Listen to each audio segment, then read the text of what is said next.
salawat dan iringi salam marilah sama-sama kita sambung sajikan pengakuan Nabi kita. Nabi Muhammad sallallahu alaihi wasallam.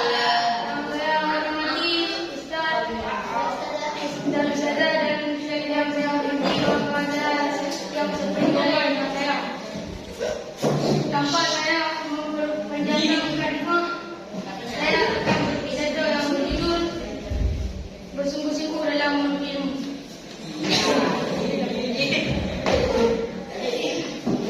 Jadi kalau kita tidak ada kesungguhan dalam ilmu, walaupun kita menuntut ilmu di luar negeri, misalnya di Australia, di Amerika, di Turki, di Arab, tapi kalau tidak ada kesungguhan di dalam hati, rugi aja yang ada, bisa nggak ada.